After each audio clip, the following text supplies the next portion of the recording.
പത്രോസിന്റെ നിഴലിൽ സൗഖ്യശക്തി വ്യാപരിച്ച് അത്ഭുതങ്ങൾ സംഭവിക്കട്ടെ. പത്രോസിന്റെ നിഴലിൽ സൗഖ്യശക്തി വ്യാപരിച്ച് അത്ഭുതങ്ങൾ സംഭവിക്കട്ടെ. ഇന്നിവിടെ ഈ നിമിഷം ദൈവശക്തി വെളിപ്പെടട്ടെ. ഇന്നിവിടെ ഈ നിമിഷം ദൈവശക്തി വെളിപ്പെടട്ടെ.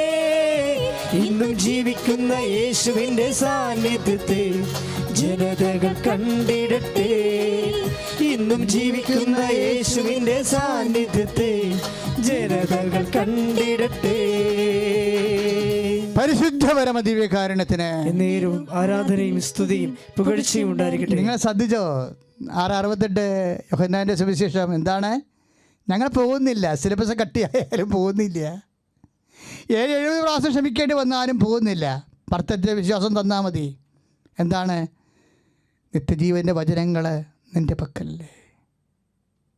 വിളി എന്തിനുള്ളതാണ് മക്കളെ? വിളിയും തിരഞ്ഞെടുപ്പ് ഉറപ്പിക്കണം. എന്തിനാണ്?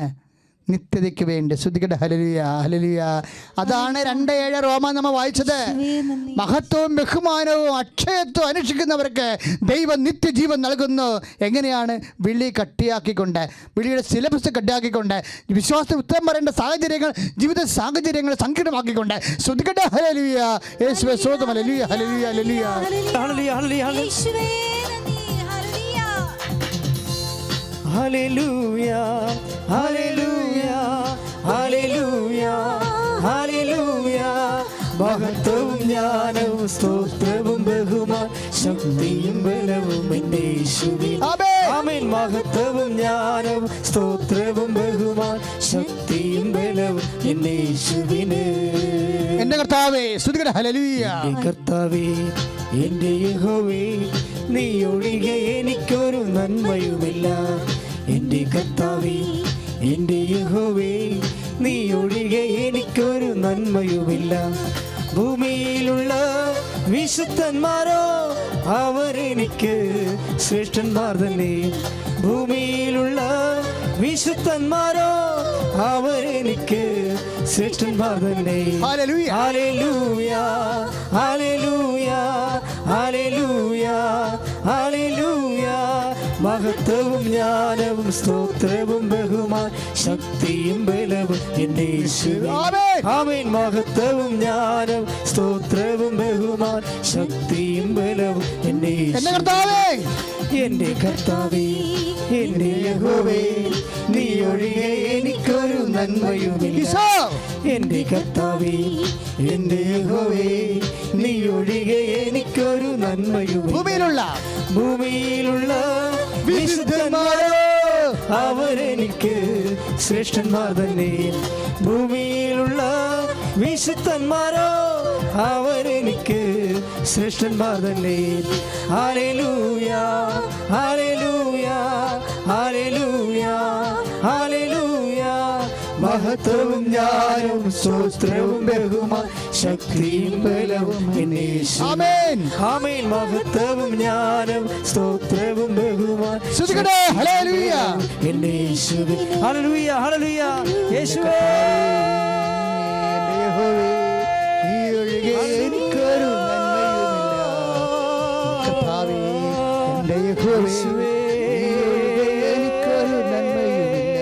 ഭൂമിയിലുള്ള വിശുദ്ധന്മാരാ യേശുവേ. Hallelujah hallelujah hallelujah hallelujah hallelujah hallelujah. യേശുവേ യേശുവേ യേശുവേ. Hallelujah hallelujah hallelujah hallelujah. പരിശുദ്ധ പരമദിവ്യകാരുണ്യത്തിന് ആരാധനയും സ്തുതിയും പുകഴ്ചയും ഉണ്ടായിരിക്കട്ടെ. എൻ്റെ മക്കളെ, കർത്താവാണ് നമ്മൾ സംസാരിക്കണം. നിങ്ങൾ വിശ്വസിക്കുന്നുണ്ടോ? ഈ വചനങ്ങളെല്ലാം ഞാൻ കുറച്ച് പ്രാർത്ഥിച്ചിട്ടാണ് വന്നത്. ബാക്കിയൊക്കെ വചനങ്ങൾ കർത്താവാണ് ലിങ്കൊക്കെ തന്നത്. അവസാനം നമ്മൾ എത്തിക്കൽ എവിടെയാണെന്ന് അറിയാമോ? ഈ കഠിനമായ സിലബസുകളെല്ലാം പത്രോസ് വിശ്വാസം പ്രഖ്യാപിച്ച് കഴിയുമ്പോൾ പത്രോസിന് പുറത്ത് കർത്താവ് പറയും, മകനെ വിശ്വാസമായിട്ട് പ്രഖ്യാപിക്കാൻ പറ്റത്തില്ല. നീ വിശ്വാസം പ്രഖ്യാപിക്കുമ്പോഴും പ്രത്യേകിച്ച് കഠിനമായ സിലബസുകൾ ജീവിതത്തിലുണ്ടാകുന്ന വിഷയങ്ങളെ നീ എൻ്റെ നാമത്തെ അഭിമുഖീകരിക്കുമ്പോൾ നീ എൻ്റെ സ്നേഹമാണ് എന്നോടുള്ള സ്നേഹമാണ് കൂട്ടുന്നത്. But you must realise it. നമുക്ക് അങ്ങനെ ഒരു കുഴപ്പമുണ്ടേ, കർത്താവിനെ നമ്മൾ സ്നേഹിക്കും, പക്ഷേ നമ്മൾ റിയലൈസ് ചെയ്യത്തില്ല. അതുകൊണ്ട് കർത്താവ് ചോദിച്ചു, ഡു യു ലവ് മീ? നീ എന്നെ സ്നേഹിക്കുന്നുവോ എന്ന് ചോദിക്കും. നീ എന്നെ സ്നേഹിക്കുന്നുവോ? അത് സ്നേഹിക്കാഞ്ഞിട്ടല്ല. പത്രോസ് മറുപടി പറയും, അങ്ങേക്കെല്ലാം അറിയാമല്ലോ എന്ന് പറയും. കാര്യം എന്താണ്? അതറിയാം. അപ്പോൾ പത്രോസിന് അറിയാവുന്ന കാര്യങ്ങൾ വിശ്വാസം പ്രഖ്യാപിക്കുമ്പോൾ, കഠിനമായ ജീവിത അവസ്ഥകളിലൂടെ കടന്നു പോകുമ്പോഴും ദൈവസ്നേഹത്തോടു കൂടി വിശ്വാസത്തിൽ നിലനിന്നുകൊണ്ട് വിശ്വാസത്തിന് സാക്ഷ്യം വഹിക്കുമ്പോൾ കർത്താവ് രണ്ടാമത്തെ വിളിയെ അനുസ്മരിപ്പിക്കും. എന്താണ്? പക്ഷേ ആവസ്മേയാസ്, ഫീഡ് മൈ ഷീപ്പ്. അതിനാൽ രണ്ടാമത്തെ വിളി, എൻ്റെ ആടുകളെ മേയ്ക്കുക. ഭാഷേ അവസ്മേയാസ്. ഭാഷ എന്ന വാക്ക് ലാറ്റിൻ വാക്കാണ്. എനിക്കത് ഭയങ്കര ഇഷ്ടപ്പെട്ട വാക്കാണ്. പക്ഷേ ഇപ്പോഴും ഞാനിത് പറയാൻ കാരണം, ഈ പത്രോസിനെ കഠിന പദങ്ങളെ, കഠിന ജീവിത സാഹചര്യങ്ങളെ, എപ്പോഴും കഠിന പദങ്ങളെ പത്രോസ് കർത്താവിനോട് ചോദിക്കുകയും അത് റിജക്റ്റ് ചെയ്യാൻ വേണ്ടിയാണ് അപ്പോസ്തലന്മാർ ചോദിച്ചത്. നിങ്ങൾ എൻ്റെ മക്കളെ കാര്യം മനസ്സിലാക്കണം. കുറേ പേര് കർത്താവിനോട് പറഞ്ഞത് ഈ വചനം 6:60 പറഞ്ഞില്ലേ, ഈ വചനം യോഹന്നാൻ 6:60 ഈ വചനം കഠിനമാണല്ലോ എന്ന്. അത് തന്നെയല്ലേ പത്രോസ് ചോദിച്ചത്. നമ്മൾ 19:11 ഈ വചനം കഠിനമാണെന്നല്ലേ പത്രോസ് ചോദിച്ചത്. നമ്മളിങ്ങോട്ട് തിരിച്ചു വരുമ്പോൾ പത്രോസ് വിവാഹത്തെക്കുറിച്ച് പറയുമ്പോഴും ക്ഷമയെക്കുറിച്ച് പറയുമ്പോഴും ഒക്കെ ചോദിക്കും, കഠിനമാണല്ലോ വചനം, കഠിനമാണല്ലോ എന്ന് ചോദിച്ചത് എന്തിനാ? വിട്ടു പോകാനല്ല, വിട്ടു പോവാതിരിക്കാനാണ്. ആ വ്യത്യാസം എന്താ? വിളിയും തിരഞ്ഞെടുപ്പ് ഉറപ്പിക്കണത് ഇങ്ങനെയാ. എല്ലാ ശിഷ്യന്മാരും ഇടയ്ക്കൊക്കെ ചോദിക്കും, കഠിനമാണല്ലോ കഠിനമാണല്ലോ എന്ന്. പത്രോസും ചോദിച്ച് കഠിനമാണല്ലോ എന്ന്. അപ്പം പത്രോസ് കഠിനമാണോ എന്ന് ചോദിച്ചത് എന്താണെന്നറിയാവോ? ചില ആൾക്കാർ കഠിനമാണല്ലോ എന്ന് പറഞ്ഞത് വിട്ടുപോകാൻ വേണ്ടിയാണ്. പത്രോസ് കഠിനമാണല്ലോ ചോദിച്ചത് വിട്ടു പോകാതിരിക്കാനാണ്. അതാണ് പത്രോസ്. ഹല്ലേലൂയ, യേശുവേ സ്തോത്രം, ഹല്ലേലൂയ, ഹല്ലേലൂയ, യേശുവേ നന്ദി, hallelujah, hallelujah, hallelujah, hallelujah, hallelujah, യേശുവേ നന്ദി, ഹല്ലേലൂയ, ഹല്ലേലൂയ, ഹല്ലേലൂയ. ഇന്നിവിടെ ഈ നിമിഷം ദൈവശക്തി വെളിപ്പെടട്ടെ. ഇന്നിവിടെ ഈ നിമിഷം ദൈവശക്തി വെളിപ്പെടട്ടെ. ഇന്നും ജീവിക്കുന്ന യേശുവിൻ്റെ സാന്നിധ്യത്തെ ജനതകൾ കണ്ടിടട്ടെ. ഇന്നും ജീവിക്കുന്ന യേശുവിൻ്റെ സാന്നിധ്യത്തെ ജനതകൾ കണ്ടിടട്ടെ. കർത്താവിൻ്റെ കരബലം പൂർണ്ണമായി വെളിപ്പെടും, അത്ഭുതങ്ങൾ സംഭവിക്കട്ടെ. കർത്താവിൻ്റെ കരബലം പൂർണ്ണമായി വെളിപ്പെടും, അടയാളങ്ങൾ സംഭവിക്കട്ടെ. ഇന്നിവിടെ ഈ നിമിഷം ദൈവശക്തി വെളിപ്പെടട്ടെ. ഇന്നിവിടെ ഈ നിമിഷം ദൈവശക്തി വെളിപ്പെടട്ടെ. ഇന്നും ജീവിക്കുന്ന യേശുവിൻ്റെ സാന്നിധ്യത്തെ ജനതകൾ കണ്ടിടട്ടെ. ഇന്നും ജീവിക്കുന്ന യേശുവിൻ്റെ സാന്നിധ്യത്തെ ജനതകൾ കണ്ടിടട്ടെ. എൻ്റെ പേര് മേരി ഗ്രേസ്. ഞാൻ തൃശ്ശൂരിൽ നിന്ന് വരുന്നു. ആദ്യമായി കർത്താവായ യേശു ക്രിസ്തുവിനും പരിശുദ്ധ അമ്മയ്ക്കും തിരുനാമം മഹത്വപ്പെടുന്നതിന് വേണ്ടി ഞാൻ ഈ അൽത്താരയിൽ നിങ്ങളുടെ മുന്നിൽ നിൽക്കുന്നത്.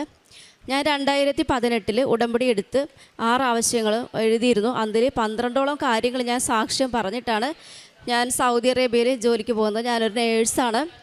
അന്ന് ഞാൻ ജോലിക്ക് കയറി ഒരു 8 മാസം കഴിഞ്ഞ് കാണും. ഞാനിവിടുന്ന് പോകുമ്പോൾ എനിക്ക് കിട്ടിയ നേർച്ച വസ്തുക്കളെല്ലാം എൻ്റെ കയ്യിലുണ്ടായിരുന്നു. ഉടമ്പടി തൈലവും ഉപ്പും എല്ലാം, പത്രം ഉൾപ്പെടെ ബാക്കിയുള്ള പത്രങ്ങൾ ഇവിടെ കുറേ കൊടുത്തു. ബാക്കിയുള്ള പത്രങ്ങളൊക്കെ ഇട്ടാണ് ഞാൻ സൗദിക്ക് പോകുന്നത്. അവിടെ ചെന്ന് 8 മാസം കഴിഞ്ഞപ്പോഴത്തേക്കും ഒരു മെഡിക്കൽ കേസ് എന്ന് പറയാം, അതായത് കാഷ്വാലിറ്റിയിൽ നേഴ്സ് വെയിറ്റ് ഒരു കുഞ്ഞിൻ്റെ ഡബിളായിട്ട് എൻറ്റർ ചെയ്തു. അപ്പോൾ എനിക്ക് എൻ്റെ വാർഡിൽ വന്നപ്പോൾ കറക്റ്റ് വെയിറ്റായിരുന്നു. ഡോക്ടറും ആ നേഴ്സും മരുന്ന് ഡോസ് നോക്കാതെ എഴുതിയതിൻ്റെ പേരിൽ ഒരു കുഞ്ഞിന് കിഡ്നി ഇഞ്ചറി ഉണ്ടാവുകയും അതേ തുടർന്ന് ഞാൻ ആ കുഞ്ഞിനെ ഒരു ദിവസം നോക്കിയിട്ടുള്ളൂ. അപ്പോൾ ഒരു 3 മാസം കഴിഞ്ഞ് എൻ്റെ ഡിപ്പാർട്ട്മെൻറ്റിലേക്ക് എൻ്റെ നഴ്സ് മാനേജർ വിളിച്ചിട്ട് പറയുവാണ്, നീ ഇനി ജോലിക്ക് വരണ്ട, 5 ദിവസം ഇൻവെസ്റ്റിഗേഷൻ നടക്കുവാണ്. ഈ ഒരു പേരും പറഞ്ഞു. അപ്പോൾ ഞാൻ ആകെ തകർന്നു പോയി. ഞാൻ ഒരു ദിവസം നോക്കിയിട്ടുള്ള എന്താ പ്രശ്നം എന്ന് ചോദിച്ചപ്പോൾ ഇവർ വെയിറ്റിൻ്റെ പ്രശ്നം എന്ന് പറയുന്നുള്ളൂ, എന്താണെന്ന് ഡീറ്റെയിൽ ആയിട്ട് പറയണില്ല. അങ്ങനെ ഞാൻ മാതാവിനോട് പ്രാർത്ഥിച്ചു, മാതാവ് എനിക്ക് ഓർമ്മ തരണം എന്താ സംഭവം എന്നുള്ളത്. എനിക്ക് പിന്നെ പിറ്റേ ദിവസം ഓർമ്മ വന്നു. 5 ദിവസം ഞാൻ എൻ്റെ മുറിയിലിരുന്നു. കാരണം ഞങ്ങൾ പുതിയ ബാച്ചിലെ കുട്ടികളാണ്. അപ്പോൾ എൻ്റെ മുറിയിൽ വേറെ ആരുമില്ല. ഞാൻ മുറി അടച്ചിരുന്ന് കരഞ്ഞിട്ട് പ്രാർത്ഥിക്കുകയാണ്. കൂടെ ഉണ്ടായിരുന്ന കൂട്ടുകാരും ആരും എന്നോട് ചോദിക്കണില്ല എന്താ പ്രശ്നമെന്ന്. ആശ്വസിപ്പിക്കാൻ ആരുമില്ല. തിരുവചനം എടുത്തു വെച്ച് വായിക്കാൻ തുടങ്ങി. ഇവിടുന്ന് അച്ഛൻ പറഞ്ഞ ഉടമ്പടിയിലെ കാര്യങ്ങളൊക്കെ എൻ്റെ മനസ്സിലുണ്ട്. ഞാൻ തിരുവചനം എടുത്ത് വായിക്കാൻ തുടങ്ങി. എൻ്റെ ഭാഗത്ത് തെറ്റില്ലാത്തതുകൊണ്ട് എൻ്റെ കൂടെ നിൽക്കണമെന്ന് ഞാൻ പറഞ്ഞു. അന്ന് എനിക്ക് കിട്ടിയ വചനം ശക്തനും ധീരനുമായിരിക്കണമെന്നും ഭയപ്പെടുകയോ പരിഭ്രമിക്കുകയോ ചെയ്യുന്നു നിന്നോട് ഞാൻ കൽപ്പിച്ചിട്ടില്ലയോ, നിന്റെ ദൈവമായ കർത്താവ് ഞാൻ അത് പറഞ്ഞ് പ്രാർത്ഥിച്ചു. പിന്നെ എൻ്റെ കൂടെ പഠിച്ചൊരു അച്ഛൻ വൈദികനായി. അപ്പോൾ ഓമനപ്പുഴ ഇടവക അംഗമാണ്. അപ്പോൾ എമ്മച്ചനോട് ഞാൻ കാര്യം അച്ഛനോട് മാത്രമേ പറഞ്ഞുള്ളൂ.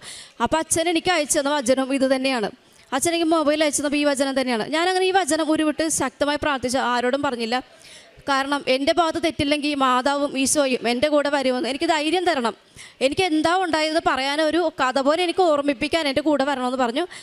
ഉടമ്പടി എടുത്തപ്പോൾ കിട്ടിയ കാശുരൂപം കയ്യിൽ മുറുകെ പിടിച്ച് ഞാൻ ചെല്ലുമ്പോൾ കാണുന്നത് ഒരു ടേബിളിൻ്റെ ചുറ്റും കുറേ ഡോക്ടർമാർ, നേഴ്സിങ്ങിൻ്റെ ഹെഡിൽ ആൾക്കാരും ഒരുപാട് പേര് നിരന്നിരിക്കുകയാണ്. അവരുടെ മധ്യ ഒരു കുറ്റവാളിയെപ്പോലും ഞാൻ നിൽക്കുകയാണ്.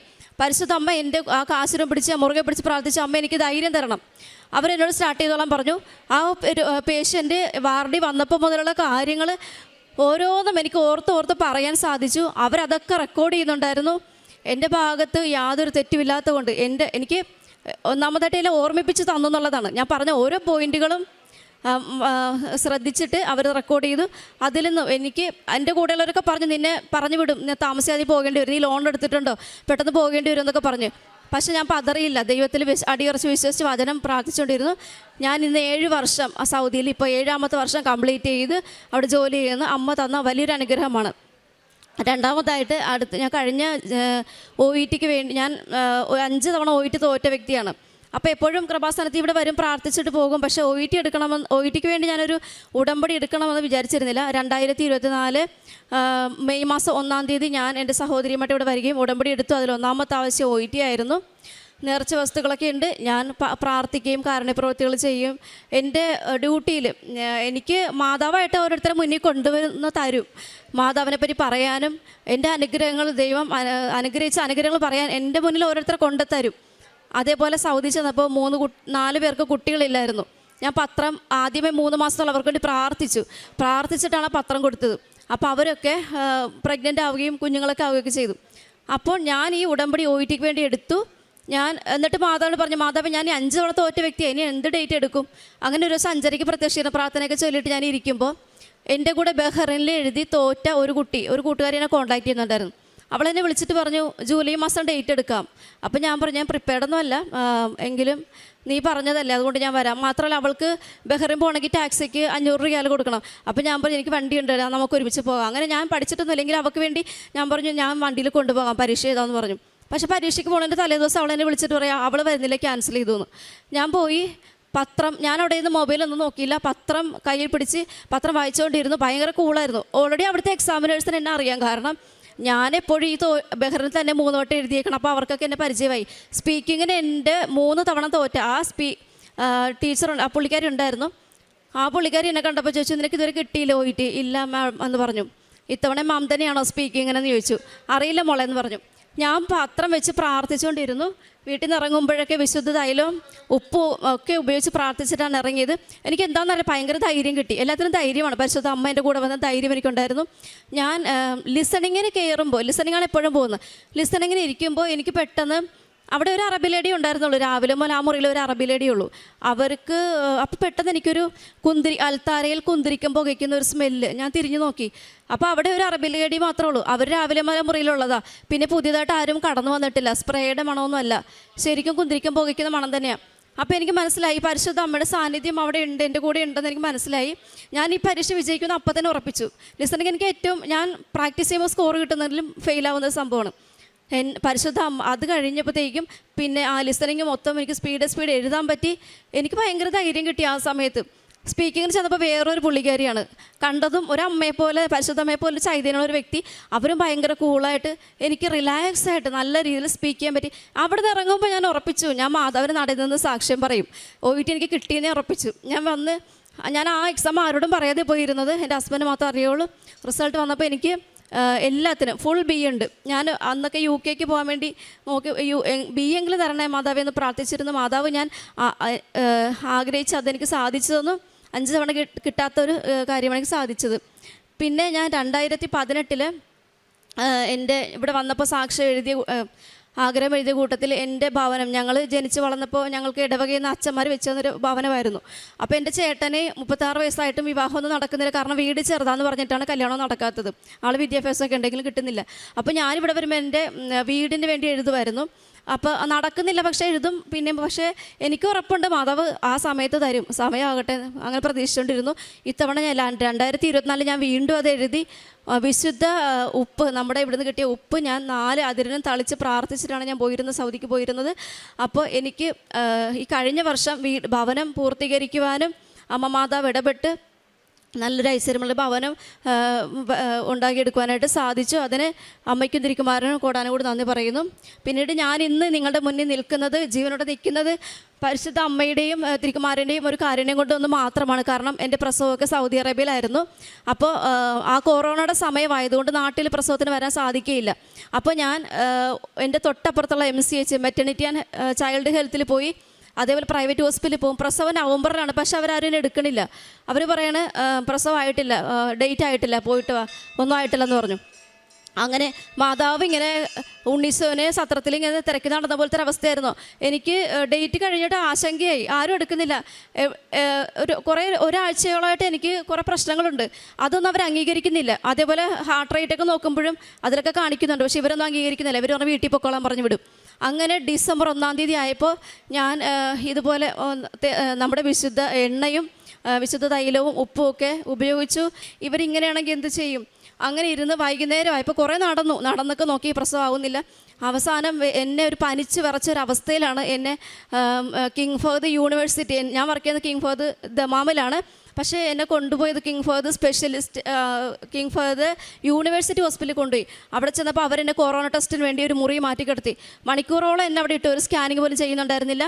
അവസാനം എനിക്ക് അവിടെ ഒരു ഫാമിലി ഫ്രണ്ട് പോലെ ഉണ്ട്, അവർ വന്നിട്ട് സംസാരിച്ചു. എന്നെ അവർ കയറ്റി അൾട്രാസൗണ്ട് ചെയ്തിട്ട് ആ ഡോക്ടർ പറഞ്ഞു, ബേബി ഈസ് പ്ലേയിങ് എന്ന് പറഞ്ഞു. അപ്പോൾ ഞാൻ പറഞ്ഞു, അല്ല മാം, ബേബി ഡിസ്ട്രസ്സിലാണ്, കാരണം എൻ്റെ വയറിങ്ങനെ ഭയങ്കര പൊങ്ങുന്നുണ്ട്, കുഞ്ഞ് ശ്വാസം കിട്ടാതെ പെടയുന്നതാണ്. അപ്പോൾ അത് എനിക്ക് എന്തെങ്കിലും എമർജൻസി ആയിട്ട് ചെയ്യണം, നിങ്ങൾ എന്നെ ഇങ്ങനെ നോക്കാതിട്ട് കാര്യമില്ല എന്ന് പറഞ്ഞു. അപ്പോൾ ഞാൻ വീട്ടിൽ നിന്ന് ഇറങ്ങുമ്പോൾ ഞാൻ ഒരു കാര്യം കൂടെ ചെയ്തായിരുന്നു, എനിക്ക് വിറയ്ക്കുകയാണ്. അപ്പോൾ എൻ്റെ ഹസ്ബൻഡിനോട് ഞാൻ പറഞ്ഞു, ലൂക്കായുടെ സുവിശേഷം 1-ാം അധ്യായം 46 മുതൽ വായിക്കുമെന്ന് പറഞ്ഞു. ഒച്ചതി വായിക്കാൻ പറഞ്ഞു. കാറിലിരുന്ന് ഞാനത് വായിപ്പിച്ചു. അപ്പോൾ അവിടെ മാതാവ് എൻ്റെ കൂടെ ഉണ്ടായിരുന്നു. അതുകൊണ്ട് അവർ ആ 3 മണിക്കൂറോളം കഴിഞ്ഞ് 2-ാം തീയതി ആയി. 2-ാം തീയതി വെളുപ്പിനായപ്പോൾ എന്നെ എമർജൻസി ആയിട്ട് ലേബർ റൂമിലേക്ക് വിട്ടു. അവിടെ ചെന്ന് ഹാർട്ട് റേറ്റ് നോക്കിയപ്പോൾ 200 മേലുണ്ട്. അപ്പോൾ എനിക്കറിയാം ഞാൻ ഒന്നെങ്കിൽ കുഞ്ഞ് അല്ലെങ്കിൽ ഞാൻ ഒരാളെ ഉണ്ടാവുള്ളൂ എന്നറിയാം. എൻ്റെ BP ഒക്കെ ഡൗണായി, എനിക്ക് തന്നെ അറിയാൻ പറ്റുന്നുണ്ട്. അങ്ങനെ ഓപ്പറേഷൻ തിയേറ്ററിലേക്ക് കൊണ്ടുപോയി പിന്നെ അറിയുന്നത്, ഞാൻ അറിഞ്ഞ കാര്യം എൻ്റെ മോൻ മരിച്ചു എന്ന് പറഞ്ഞ ഒരു ട്രെയിൽ മാറ്റി കിടത്തിയെന്നാണ് പറഞ്ഞത്.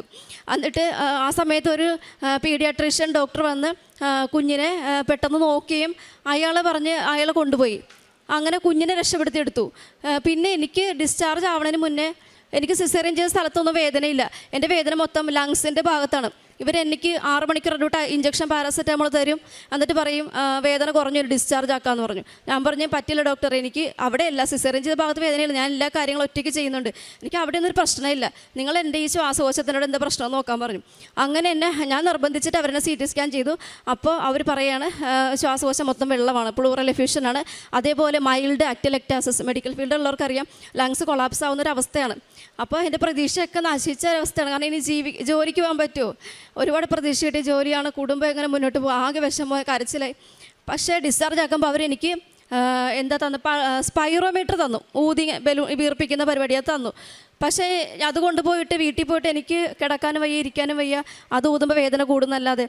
അപ്പോൾ ഞാൻ എന്താ ചെയ്തെന്ന് പറഞ്ഞാൽ, എനിക്ക് ഇഷ്ടമുള്ള പാട്ടുകളും എനിക്ക് അനുഗ്രഹങ്ങളുള്ള വചനങ്ങളും ഒക്കെ പ്രാർത്ഥിച്ചു. ഞാൻ ഉടമ്പടി തൈലം ഉപയോഗിച്ച് വയറിൽ തേക്കുകയും ഉപ്പ് ഉപയോഗിക്കുകയൊക്കെ ചെയ്തു. വചനം വായിച്ച് വചനത്തിൻ്റെ ശക്തി കൊണ്ട് ഞാൻ ഒച്ചത്തിൽ പാട്ട് പാടാൻ തുടങ്ങി. എൻ്റെ ഏറ്റവും വലിയ വിഷമം എനിക്ക് പാട്ട്, ദൈവത്തെ സ്തുതിക്കാൻ ഭക്തിഗാനം മാത്രം നന്നായിട്ട് പാടാൻ പറ്റുള്ളൂ. അപ്പോൾ ഞാൻ പറഞ്ഞു, ദൈവം എനിക്ക് ഭക്തിഗാനം നല്ലപോലെ പാടാൻ പറ്റുന്നില്ലല്ലോ. എനിക്കത് ഭയങ്കര വിഷമമായിരുന്നു. ഞാനങ്ങനെ ഞാൻ നിന്നെ സൃഷ്ടിച്ച ദൈവം എന്ന് പറയുന്ന പാട്ടുണ്ട്, അതങ്ങനെ വേഗം പാടി അതിൻ്റെ ശ്വാസകോശം ഞാൻ തന്നെ പാട്ട് പാടി ഡെവലപ്പാക്കി എടുത്തു.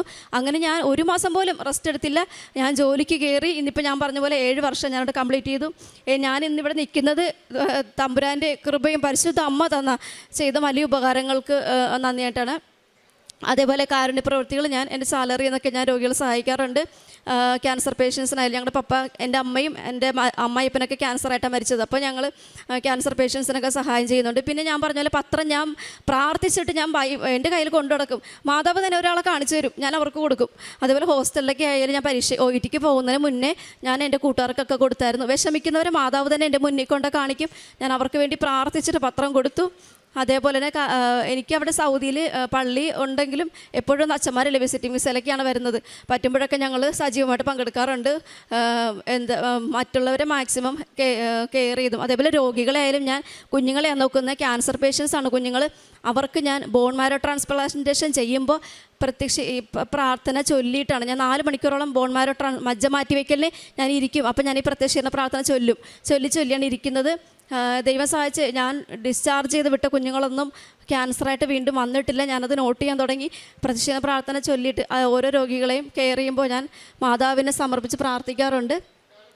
അമ്മയും തിരുക്കുമാരനും ചെയ്തു തന്ന അനുഗ്രഹങ്ങൾക്ക് എന്നെ ഈ സാക്ഷിയാക്കിയതിന് കോടാനുകൂടി നന്ദി പറഞ്ഞുകൊണ്ട് എൻ്റെ ഈ സാക്ഷി നിങ്ങൾക്ക് സമർപ്പിക്കും. എൻ്റെ പേര് അനു.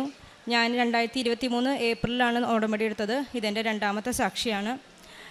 ഞങ്ങൾക്ക് ദൈവം തന്ന എല്ലാ അനുഗ്രഹങ്ങൾക്കും അമ്മ മാതാവിനോടും ഈശോയ്ക്കും 1000 നന്ദി. എനിക്ക് ബ്രസ്റ്റിൽ 2 ലംബ് ഉണ്ടായിരുന്നു, 2 ബ്രസ്റ്റിലുണ്ടായിരുന്നു. അത് എൻ്റെ അനിയത്തി ബ്രസ്റ്റ് ക്യാൻസറായിട്ട് മരിച്ചതുകൊണ്ടും എല്ലാവർക്കും വീട്ടിൽ ഭയങ്കര ടെൻഷനായിരുന്നു. കാണിച്ചപ്പോൾ സ്കാൻ ചെയ്തതിൽ 2ലും ഒരെണ്ണത്തിൽ 2nd സ്റ്റേജും ഒരെണ്ണത്തിൽ 3rd സ്റ്റേജായിട്ട് പറഞ്ഞിരുന്നു. ഞാൻ ആദ്യത്തെ ഉടമ്പടിയിൽ എഴുതിയെടുത്ത 2ാമത്തെ നിയോഗം ഇനി വീട്ടിൽ ആർക്കും ക്യാൻസർ വരരുതെന്നാണ്. അതുകൊണ്ട് തന്നെ എനിക്കിത് കണ്ടെങ്കിലും അത്ര ടെൻഷനോ പേടിയൊന്നും തോന്നിയില്ല. കാരണം ഇവിടുത്തെ സാക്ഷ്യങ്ങൾ ഞാൻ സ്ഥിരമായിട്ട് കേൾക്കാറുണ്ട്. അമ്മ മാതാവ് കൂടെ ഉണ്ടെങ്കിൽ നമുക്കൊന്നും വരില്ല, പരീക്ഷിക്കുള്ളൂ എന്നുള്ള വിശ്വാസം എനിക്കുണ്ടായിരുന്നു. ബയോപ്സി പറഞ്ഞെങ്കിലും ഞാൻ അച്ഛനെ കണ്ട് പ്രാർത്ഥിച്ചിട്ടേ ബയോപ്സിക്ക് പോകുള്ളൂ എന്ന് വീട്ടിൽ പറഞ്ഞിരുന്നു. അതുവരെ എല്ലാ ദിവസവും ഉപ്പും തേനും മരുന്നായിട്ട് കഴിച്ചിരുന്നു. വേറെ മരുന്നൊന്നും ഡോക്ടർ തന്നിരുന്നില്ല.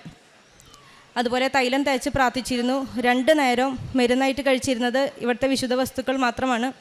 അങ്ങനെ അച്ഛനെ കണ്ട് പ്രാർത്ഥിച്ചന്ന് അച്ഛൻ തലയിൽ കുരിശ് വെച്ച് പ്രാർത്ഥിച്ചപ്പോൾ എനിക്ക് ശരീരത്തിലാകെ വിറയൽ വന്നിരുന്നു. അത് കഴിഞ്ഞ് അച്ഛൻ തൈലം കയ്യിൽ തന്നപ്പോൾ പറഞ്ഞു, ഇനി പോയിട്ട് സാക്ഷ്യം പറയാൻ റെഡിയായി വന്നോളൂ എന്ന് പറഞ്ഞു.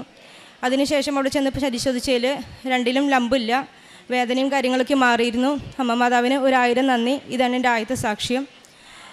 എൻ്റെ മകളുടെ തലയിൽ മുടി വട്ടത്തിൽ പോകുന്ന ഒരു അസുഖം വന്നിരുന്നു. അതൊരു ഓട്ടോ ഇമ്മ്യൂണൽ അസുഖമാണ്.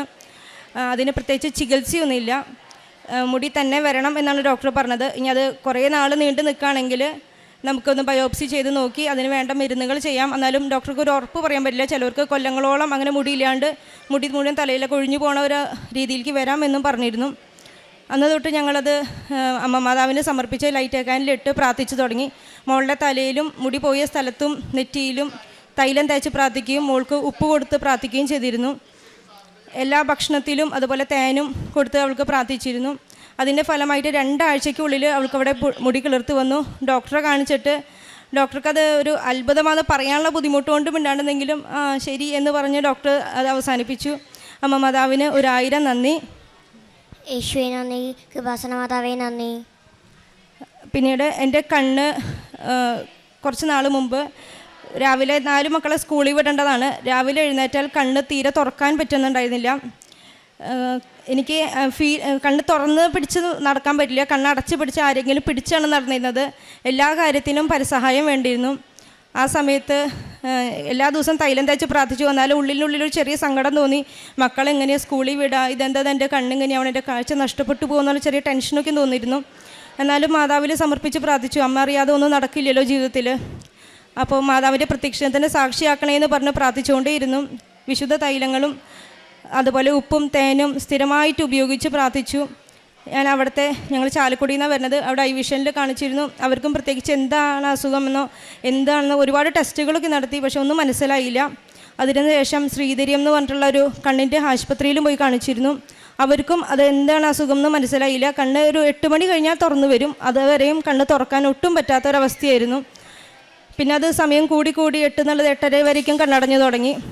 ഭയങ്കര സങ്കടമായിരുന്നു. കാരണം ഒരു 4 മക്കളെയും സ്കൂളിൽ വിടാനായിട്ട് ഭയങ്കര ബുദ്ധിമുട്ടായിരുന്നു. ഹസ്ബൻഡായിരുന്നു ആ നേരത്തെ കാര്യങ്ങൾ ചെയ്തിരുന്നു. പിന്നെ എൻ്റെ അമ്മയും അപ്പനും വീട്ടിൽ വന്ന് നിൽക്കേണ്ട അവസ്ഥയ്ക്കായി. അപ്പോൾ നന്നായി പ്രാർത്ഥിച്ച് ഒരു ദിവസം കൃപാസനത്തിൽ വന്നെങ്കിലും നമ്മുടെ കയ്യിൽ രേഖകളൊന്നും ഇല്ലാത്തതുകൊണ്ട് അച്ഛനെ കാണാൻ പറ്റില്ല എന്ന് പറഞ്ഞിരുന്നു.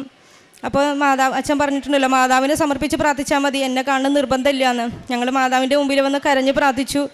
കാരണം 4 മക്കളെ നോക്കണം, വീട്ടിൽ വേറെ സഹായിക്കാൻ ആരുമില്ല. അപ്പോൾ കണ്ണ് തുറന്ന് തന്നേ പറ്റൂ മാതാവേ, ഇതെന്താ ഇങ്ങനെയെന്ന് മനസ്സിലാവണില്ലല്ലോ എന്ന് പറഞ്ഞ് പ്രാർത്ഥിച്ചിരുന്നു. ഞങ്ങൾ നിത്യാരാധന കേന്ദ്രത്തിൽ പോയി. അവിടെ പോയിട്ടും പ്രാർത്ഥിച്ചപ്പോൾ ബ്രദറിനോട് പറഞ്ഞു. ബ്രദറും തലയിൽ വെച്ച് പ്രാർത്ഥിച്ചു. പിറ്റേ ദിവസം തൊട്ട് 2 കണ്ണും 5:30 പ്രാർത്ഥനയ്ക്ക് എഴുന്നേറ്റപ്പോൾ കണ്ണ് തുറന്നാണ് എഴുന്നേറ്റ് വന്നത്. അതിന് മുമ്പ് തന്നെ കണ്ണ് തുറന്ന് എഴുന്നേറ്റ് വന്നു. 5:30 ആയപ്പോൾ ഞാൻ ഒന്നും കൂടി തുറന്നു നോക്കി, ശരിയായോ. അത് അപ്പം തന്നെ പോയി മാതാവിന് നന്ദി പറയും, ഇവിടെ വിളിച്ച് നന്ദി അറിയിക്കുകയും ചെയ്തിരുന്നു. അതാണ് എൻ്റെ 3ാമത്തെ സാക്ഷ്യം. പ്രേക്ഷിത പ്രവർത്തനമായിട്ട് വന്ന പത്രങ്ങൾ ഞങ്ങൾ വീടുകളിൽ കയറി ഈശോനെ മാതാവിന് ഞങ്ങൾക്ക് കിട്ടിയ ഓരോ അനുഗ്രഹങ്ങളും, എണ്ണിയ തീരാത്ത അത്ര അനുഗ്രഹം ഞങ്ങൾക്ക് കിട്ടിയിട്ടുണ്ട്. അത് ഓരോന്നും പറഞ്ഞ് അവരുടെ വീടുകളിൽ കൊടുക്കുമായിരുന്നു. അവരോട് അവരുടെ വിഷമങ്ങൾ ചോദിക്കുകയും നിങ്ങൾക്ക് ഇന്ന കാര്യത്തിൽ ഉപ്പ് വേണോ അങ്ങനെയൊക്കെ ചോദിച്ച് കൊടുക്കാറുണ്ടായിരുന്നു. അതുപോലെ തന്നെ പ്രേക്ഷിത ആവശ്യമുള്ളവർക്ക് അരി അങ്ങനെ ചെറിയ കിറ്റ് പോലെ ആക്കി വീടുകളിലേക്ക് ഓരോ വീടുകളിലും ഇറങ്ങി കയറി അവരോട് ഈശോനെക്കുറിച്ച് സംസാരിച്ച് അവരുടെ സങ്കടങ്ങൾ കേട്ട് അവർക്ക് പത്രം കൊടുത്ത് അവരോട് സംസാരിച്ചതിന് ശേഷം ഇവിടുത്തെ സാക്ഷ്യങ്ങളൊക്കെ പറഞ്ഞ് ഞങ്ങളുടെ അനുഭവങ്ങളും പറഞ്ഞിട്ടാണ് അരിയും സംഭവങ്ങളൊക്കെ കൊടുക്കാറ്. അവരോട് കൃപാസനത്തിൽ മിക്കവർക്കും കൃപാസനം അറിയാം, ചിലവർക്കും വന്നിട്ടുണ്ട്. പക്ഷേ ഉടമ്പടി മുന്നോട്ട് പോവാത്തവരുണ്ട്, ചിലവർ ഉടമ്പടി എടുത്ത് നടക്കുന്നവരുണ്ട്. അപ്പോൾ അവർക്കൊക്കെ വിശ്വാസം ചിലവർക്ക് കുറഞ്ഞു പോയവരോർക്കും അവർ നമ്മളെ അനുഭവങ്ങൾ പറഞ്ഞ് അതെന്തായാലും നടക്കും, സമയം കൂടുണ്ടെങ്കിൽ അത് നമുക്ക് വലിയ അനുഗ്രഹം തരാനാന്നൊക്കെ പറഞ്ഞ് വിശ്വാസത്തിലേക്ക് അവരെ നയിക്കാനായിട്ടുള്ള അനുഗ്രഹം കിട്ടിയിരുന്നു. വചനവായനയും നമുക്ക് പറ്റാവുന്ന രീതിയിൽ എല്ലാ ദിവസവും വചനം വായിച്ചു പോയിരുന്നു. എനിക്ക് തന്ന എല്ലാ അനുഗ്രഹങ്ങൾക്കും ദൈവമാതാവിനും ഈശോയ്ക്കും 1000 നന്ദി. ഇനിയും ഈ ഉടമ്പടിയിലായിരിക്കുവാനും ഇനിയും പ്രത്യക്ഷത്തിന് സാക്ഷിയായും എന്നെയും എൻ്റെ കുടുംബത്തെയും ദൈവം അനുഗ്രഹിക്കണമെന്ന് പ്രാർത്ഥിക്കുന്നു.